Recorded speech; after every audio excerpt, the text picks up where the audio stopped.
दोस्तों, क्या आप इतिहास के one of the biggest land bargain के बारे में जानते हैं?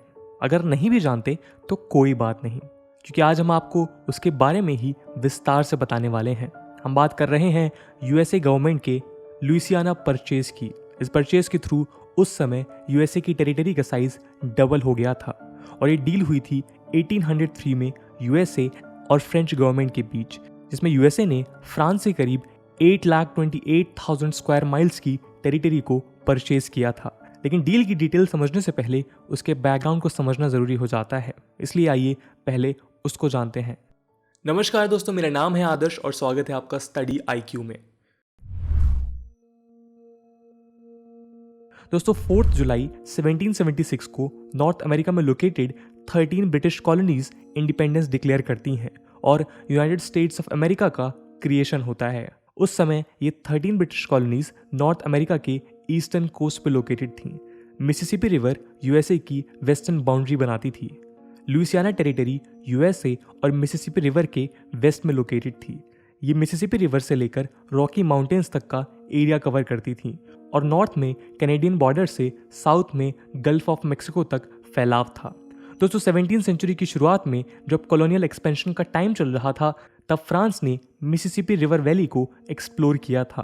फ्रांस इस एरिया में कुछ सेटलमेंट्स भी स्टैब्लिश करता है, लेकिन 1762 में 7 इयर्स वॉर के टाइम अपनी फाइनेंशियल डिफिकल्टीज को कम करने के लिए फ्रांस लुइसियाना टेरिटरी स्पेन को बेच देता है।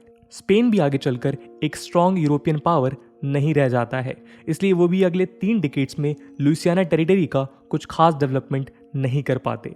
इसी बीच नेपोलियन बोनापार्ट की लीडरशिप में फ्रांस फिर से पावरफुल होने लगता है और नेपोलियन स्पेन के किंग चार्ल्स फोर्थ को इन्फ्लुएंस करते हैं कि वो लुइसियाना वापस फ्रांस को ही ट्रांसफर कर दें। 1801 में स्पेन और फ्रांस के बीच ट्रीटी ऑफ सैन इल्डेफोंसो साइन होती है, जिसके अकॉर्डिंग लुइसियाना की टेरिटरी फ्रांस को रिट्रांसफर कर दी जाती है। इस ट्रीटी की खबर जब यूएसए को लगती है तो वो काफी परेशान हो जाता है, लेकिन ऐसा क्यों होता है? स्पेन और फ्रांस के बीच की डील से आखिर यूएसए को क्या परेशानी हो सकती थी?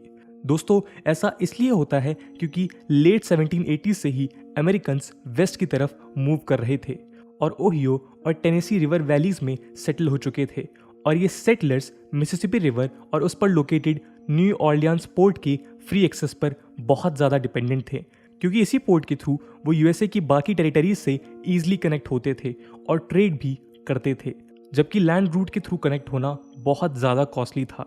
इसके लिए यूएसए ने 1795 में स्पेन के साथ treaty of San Lorenzo sign की थी।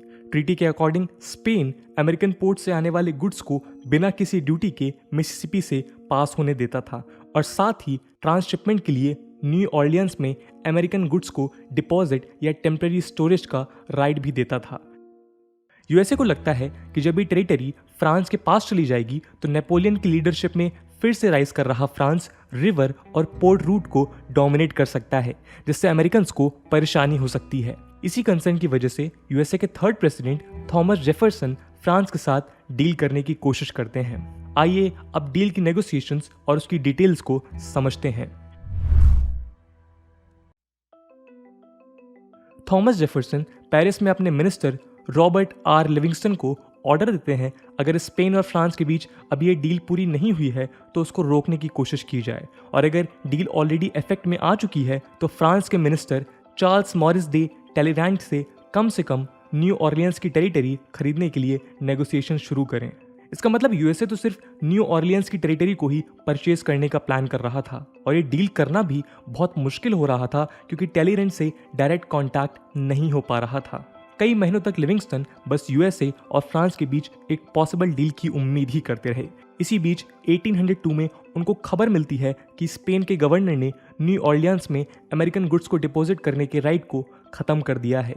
ऐसे में लिविंगस्टन को भी लगता है कि ये जरूर नेपोलियन के कहने पर ही किया गया है और हो सकता है कि नेपोलियन का अगला स्टेप मिसिसिपी रिवर को अमेरिकन्स के लिए पूरी तरह बंद करना हो। ऐसी सिचुएशन में लिविंगस्टन अपना ट्रम्प कार्ड चलते हैं। वो नेपोलियन तक ये इन्फॉर्मेशन पहुंचाते हैं कि अमेरिका अपने हितों की रक्षा करने के लिए ग्रेट ब्रिटेन से दोस्ती करने जा रहा है। इस समय नेपोलियन ये बिल्कुल नहीं चाहते थे कि ग्रेट ब्रिटेन और अमेरिका एक साथ हो जाएं, क्योंकि ब्रिटेन के साथ तो फ्रांस की पुरानी दुश्मनी थी और दोनों के बीच वॉर कभी भी शुरू हो सकता था। ऐसे में अगर अमेरिका और ब्रिटेन के रिलेशंस अच्छे होते तो इसका नुकसान नेपोलियन को ज़रूर हो सकता था। इसके साथ ही 1803 में सैंटो डोमिंगो के कैंपेन में फ्रेंच के फेलियर और फाइनेंशियल डिफिकल्टीज की वजह से भी नेपोलियन अमेरिका के साथ डील करने के लिए तैयार हो जाते हैं।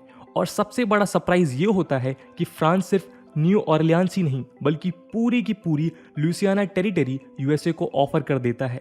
नेगोशिएशंस शुरू होती हैं और अप्रैल 1803 में फाइनली डील हो जाती है। यूएसए फ्रांस को $15 मिलियन देता है और इसके बदले में 8,82,000 स्क्वायर माइल्स की लुइसियाना टेरिटरी उनकी हो जाती है। इसका मतलब है कि अराउंड 4 सेंट्स पर एकड़ के रेट पर यह परचेज होती है। अक्टूबर 1803 में यूएस सेनेट परचेज को रेटिफाई भी कर देती है और इस तरह यूएसए साइज में लगभग डबल हो जाता है। ये परचेज अमेरिका के वेस्टवर्ड एक्सपेंशन को और ज़्यादा बूस्ट देता है। लुइसियाना टेरिटरी के एरिया में आगे जाकर यूएसए के 15 नए स्टेट्स का फॉर्मेशन होता है, जिसमें से पहला स्टेट लुइसियाना के नाम से ही 1812 में फॉर्म हुआ था। दोस्तों, ये थी इतिहास की सबसे बड़ी लैंड डील कही जाने वाली लुइसियाना परचेज की स्टोरी। डिप्लोमेसी की हेल्प और पेन के स्ट्रोक से यूएसए अपनी टेरिटरी को डबल करने में और अपने इकोनॉमिक इंटरेस्ट को प्रोटेक्ट करने में कामयाब होता है। दोस्तों, अगर इतिहास से जुड़े आप ऐसे ही किसी इंटरेस्टिंग किस्से के बारे में जानना चाहते हैं तो कमेंट सेक्शन में ज़रूर बताइएगा। We will try to cover that in our upcoming videos. आज की वीडियो के लिए इतना ही। आई होप आपको वीडियो पसंद आई होगी और अगर पसंद आई है तो अपने दोस्तों के साथ शेयर करना मत भूलिएगा। हम मिलते हैं अगले वीडियो में, तब तक के लिए जय हिंद, जय भारत।